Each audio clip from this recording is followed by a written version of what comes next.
Muy buenas a todos, bienvenidos a otro video de inversión fundamental. Crisis en el sector de la agroindustria. Durante el último mes se dieron a conocer diferentes noticias de default de diferentes empresas del sector de agroinsumos que no han podido hacer frente a sus obligaciones en el último mes. Empresas como Surcos, Agrofina, Los Grobos fueron algunas de las empresas que comunicaron al mercado que por diferentes motivos no estaban en condiciones de realizar los pagos de deuda y pagarés con inminente vencimiento. En este video vamos a estar analizando la situación del sector, la dinámica de estos sucesivos impagos y la situación financiera de Rizobacter en comparación con estas empresas que cayeron en cesación de pagos para tratar de determinar si Rizobacter va a ser la próxima gran empresa en no poder hacer frente a los pagos que se avecinan. Pero antes de arrancar, como siempre, te invito a que te suscribas al canal. Ya somos más de 3.700 suscriptores. Muchas gracias a los que se vienen sumando. Y también te invito a formar parte del grupo gratuito de inversión fundamental en Telegram, donde comparto toda la información acerca del mercado de capitales y donde vas a poder estar en contacto con demás inversores. Y si te interesa tenerme como asesor financiero, no dudes en contactarte por privado.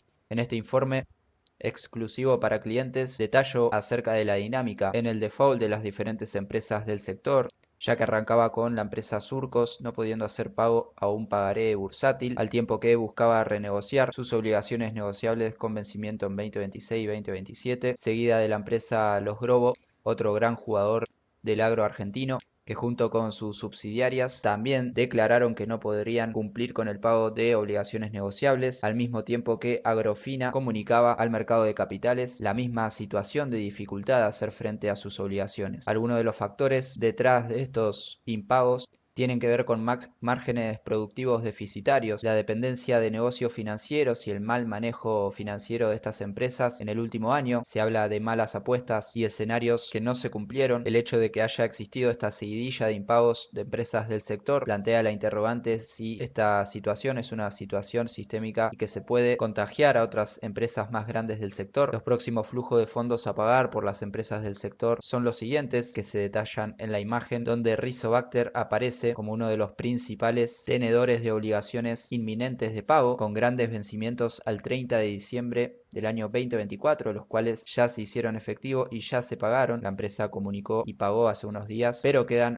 otros grandes vencimientos para la empresa Rizobacter, sobre todo en febrero y marzo del año 2025, por lo que todavía no podemos descartar problemáticas para esta gran empresa, así que vamos a estar haciendo la comparativa. Primero arrancamos con la empresa Surcos, la cual, como dije, ya comunicó la problemática de hacer frente a un pagaré bursátil. Lo hacía con un comunicado a la Comisión Nacional de Valores el 29 de noviembre del año 2024. Si vemos los últimos balances presentados al 31 de agosto del año 2024, en el estado de resultados vemos variaciones contra el último periodo del año 2023, en su gran mayoría negativas, que hablan de un gran deterioro en las ventas del 24% año a año, con un aumento significativo de algunos de sus costos, una ganancia bruta que disminuía en un 21%, un resultado operativo disminuyendo 36% año contra año, y un resultado del ejercicio que dejó una pérdida para el último periodo de 14.000 millones de pesos aproximadamente. En el estado de situación patrimonial también existe deterioro, el activo de largo plazo disminuye 36%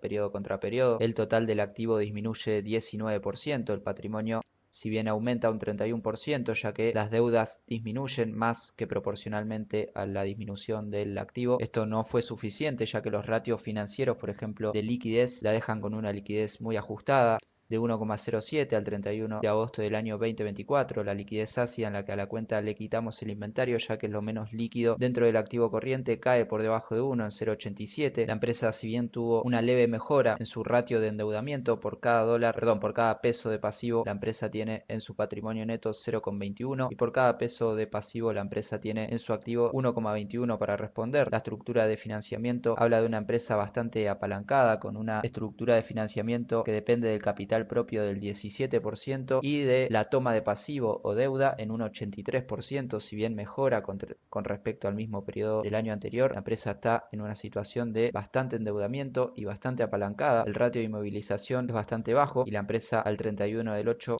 podía hacer frente a la financiación de esta inversión inmovilizada, pero la caída en los márgenes es bastante alarmante, 36% de margen bruto para el año 2024 al 31 de agosto, el margen operativo caía al 15% y el margen neto dejan una pérdida del 13%, así también las rentabilidades que debido a la pérdida neta del periodo cayeron en terreno negativo. Lo más importante acá es el deterioro de los ratios de cobertura de intereses, los cuales han caído con respecto al periodo anterior. Por cada peso de gasto financiero que generó el gran pasivo que tiene la empresa generó un resultado EBITDA de 1,02 pesos, lo cual es un margen y una cobertura de interés respecto a su resultado EBITDA muy ajustado, y con respecto al flujo de efectivo por actividades operativas cayó por debajo de cero, lo cual habla de una muy mala cobertura de intereses respecto al flujo de efectivo que genera la empresa por las actividades operativas. Por otro lado, Agrofina, otra de las empresas que cayó en cesación de pagos, vemos una dinámica bastante similar, una fuerte caída en los márgenes y en los resultados, con pérdidas operativas bastante importantes con los datos presentados al 30 de septiembre del año 2024, último trimestre disponible a la fecha, con una pérdida del periodo bastante grande. En cuanto a su situación financiera, tenemos que destacar la variación negativa en el total de su activo del 6% con respecto al mismo periodo del año anterior, la disminución del 25% en su patrimonio neto y el aumento en su nivel de pasivo corriente o deudas de corto plazo del 3%. Si vamos al análisis de su generación de efectivo, fue negativo para el periodo al 30 de septiembre del año 2024. Si bien generó flujo de caja operativa, los resultados financieros se comieron gran parte de este flujo de caja operativo. Si vamos a los ratios, tenemos liquidez por debajo de 1 en 0,85, una pérdida del 15% con respecto al ratio de liquidez al 31, con respecto al 30 de septiembre del año 2023, el último periodo del año pasado. La liquidez ácida también mucho más ajustada, inclusive mucho más ajustada que la empresa Surcos, 0,52. Esto quiere decir que por cada peso de pasivo de corto plazo, la empresa, sin contar su inventario, tiene 0,52 en el activo corriente para responder, un fondo de maniobra que surge de restar los activos de corto plazo menos los pasivos corrientes negativo, un endeudamiento bastante alto. Por cada dólar, por cada peso de deuda, la empresa tiene en su patrimonio neto 0,09 para responder, lo cual es un endeudamiento muy pero muy alto, y el deterioro con respecto al año 2023 es notable. La empresa tiene un apalancamiento bastante alto. Si vemos la solvencia, por cada peso de pasivo, la empresa tiene en su activo prácticamente un peso para responder, una estructura de financiamiento muy dependiente de la financiación con pasivo. La empresa financia sus operaciones en un 92% con deuda y solamente en un 8% con capital propio. Si bien el ratio de inmovilización es bajo, ya que el 37% del activo total se encuentra dentro de lo que es activo de largo plazo o inversiones de largo plazo, la financiación del pasivo, el financiamiento de esta inversión inmovilizada cae por debajo de 1, un deterioro con respecto al mismo periodo del año pasado, 0,69. Esto quiere decir que la empresa no logra financiar con capital propio y deudas de largo plazo las inversiones que realiza a largo plazo, lo cual pone presión en su situación de liquidez, lo cual no es recomendable. También tenemos un deterioro importante en los márgenes, margen bruto del 6% y márgenes negativos operativos y márgenes negativos en cuanto al margen neto, rentabilidades negativas también por la pérdida generada en el periodo. Las coberturas de intereses muy pobres y muy deterioradas con respecto al último año. La empresa generó un resultado de EBITDA negativo con respecto a sus gastos de intereses. Viendo el balance de estas dos empresas que ya cayeron en default, podemos dar explicación y ya se podía ver en sus balances al 31 del 8 cuál era la situación, y se podría estimar que en caso de estrés financiero en el sector y malos resultados, podían llevar a una situación de problemática para hacer frente a sus obligaciones. Por otro lado, Rizobacter, que también opera en el mismo sector que estas dos empresas que ya declararon default, es una situación parecida en cuanto a los malos resultados del negocio en sí. Si vemos las unidades vendidas de la familia de productos, por ejemplo, productos biotecnológicos, cayeron un 33% con respecto al mismo periodo del año 2023. Otra familia de productos como cebos, fertilizantes, granos almacenados, todos presentaron grandes caídas en volumen de ventas y en unidades vendidas con respecto al año 2023. Por otro lado, algunos de sus gastos de administración suben considerablemente. Por ejemplo, los gastos en personal suben 124%, impuestos y tasas suben 1700%, dejando un saldo total de gastos de administración con una variación positiva del 169%. Así también los resultados financieros aumentan de forma negativa, es decir, que los costos financieros aumentan con respecto al periodo anterior significativamente. Analizando los resultados,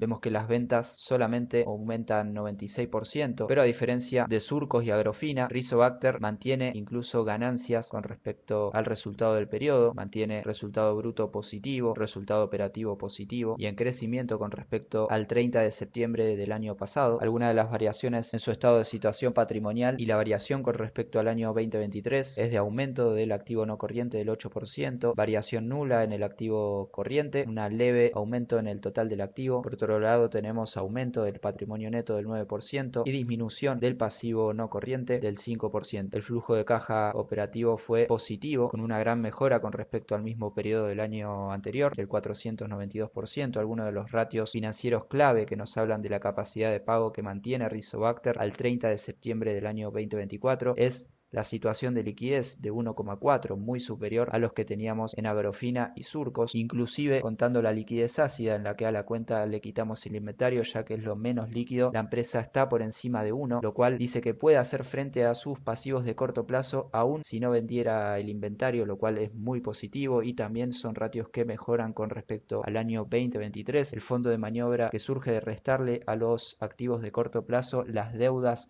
de corto plazo que tiene la empresa está en terreno negativo y aumentando con respecto, está en terreno positivo y aumentando con respecto al año 2023, lo cual es muy positivo, habla de una capacidad de pago muy superior, por lo menos a la que tenía Surcos y Agrofina. El ratio de endeudamiento también habla de una empresa mucho menos dependiente del endeudamiento con respecto a Surcos y Agrofina, 0,39. Esto quiere decir que por cada peso de pasivo la empresa tiene en su capital propio 0,39 para responder. Por cada peso de pasivo la empresa tiene en su activo 1,39, 1,40 prácticamente. Son ambos indicadores aumentan con respecto al año 2023. También si analizamos la estructura de financiamiento de la empresa Rizobacter, la empresa financia con patrimonio neto un 28% de sus operaciones, lo cual representa un aumento con respecto al año 2023 del 7%, una mejora en su estructura de financiamiento con capital propio, y se financia en un 72% con pasivo, lo cual si bien es bastante elevado y también tiene una estructura bastante dependiente del pasivo, muy alejado está del apalancamiento que tiene Agrofina y el apalancamiento que tiene Surcos, ambas empresas con problemáticas para hacer frente a sus obligaciones. La empresa es bastante pesada en cuanto a la inmovilización del activo, ya que el 76% del activo total está dentro de lo que es activo no corriente o inversiones de largo plazo, pero cuando analizamos la financiación de la inversión inmovilizada, este ratio nos da muy por encima del valor 1, lo cual habla de que la empresa logra hacer frente a sus inversiones de largo plazo con capital propio y deudas de largo plazo sin ponerle presión a su situación de liquidez, lo cual es un ratio bastante positivo cuando analizamos la capacidad de la empresa para hacer frente a sus obligaciones. También es positivo que a pesar de la caída en el volumen de ventas y el riesgo y el mal año que ha tenido el sector, en general mantenga márgenes positivos. Estamos hablando de un margen bruto del 40%, un margen operativo del 12% y un margen neto del 5% con rentabilidades positivas, si bien son bastante bajas en general, tanto cuando analizamos la rentabilidad con respecto al total de su activo y la rentabilidad neta con respecto al capital propio, ambas están en terreno positivo, algo muy diferente a la situación de las otras dos empresas analizadas. También cuando analizamos la cobertura de intereses con respecto al resultado EBITDA, por cada peso de gasto financiero la empresa generó 1,45 pesos de resultado EBITDA, lo cual es positivo, si bien es una variación negativa con respecto al periodo anterior. Esta cobertura de intereses con respecto al resultado EBITDA está muy superior a lo que tiene Agrofina e inclusive a lo que presentó la empresa Surcos el mismo periodo. Y también cuando analizamos la cobertura de intereses con respecto al flujo de efectivo por actividades operativas, 4,5 para el 30 de septiembre del año 2024, que también vuelve a ser una variación negativa con respecto al mismo periodo del año anterior, pero sigue muy por encima de las otras dos empresas analizadas en materia de cobertura de intereses. Así que teniendo estos ratios en cuenta, podemos divisar una empresa mucho más sólida en cuanto a la capacidad de pago, al menos al 30 de septiembre, últimos datos disponibles hasta la fecha. Si bien divisamos problemas en el sector de caída en los márgenes, caída en los volúmenes de venta. Creo que Rizobacter está en una situación muy diferente y creo que no sería justo ponerla en la misma bolsa que otras empresas mucho más débiles financieramente del sector. La empresa ha pagado vencimientos, como ya dije, y ha salido con bastante antelación a comunicar al mercado que los pagos de los vencimientos correspondientes a sus obligaciones negociables cotizantes en el mercado se iban a efectuar en tiempo y forma. Algunas de las obligaciones negociables actualmente están cotizando por debajo de la par. Por ejemplo, la RZAB en su cotización en dólares está en una paridad de 94. La misma tiene fecha de pago de intereses a finales de febrero del año 2025. Después tenemos otra obligación negociable, la RZ9B, que su cotización en dólares también está debajo de la par, con una TIR de 9,30, con una duración más corta, vencimiento en junio del año 2026. También tiene fecha de pago de intereses en marzo, como ya dije y como consta en el informe. La empresa Rizobacter tiene vencimientos importantes en los próximos meses. Sin embargo, creo que en términos generales, al menos con la situación financiera al tercer trimestre del año 2024, no divisamos la misma fragilidad que otras empresas que sí han tenido problemas para hacer frente a sus obligaciones. Por supuesto, todo este análisis se detalla de manera completa en el informe exclusivo para clientes y asesorados, junto con una recomendación para aquellos tenedores y acreedores de la empresa Rizobacter o aquellas personas interesadas en comprar obligaciones negociables dada la volatilidad del sector y que vean oportunidad. Una nota que recomiendo leer, la cual compartí en el grupo de Telegram, es la reciente entrevista que le hicieron al presidente de Rizobacter, Ricardo Yapur, el cual habló sobre la crisis del sector, explicando algunos de los motivos y dando sus expectativas de cómo se resolvería el problema de cara al futuro. Sin nada más que decir, espero que te haya servido el análisis para despejar algunas dudas. Un saludo y hasta la próxima.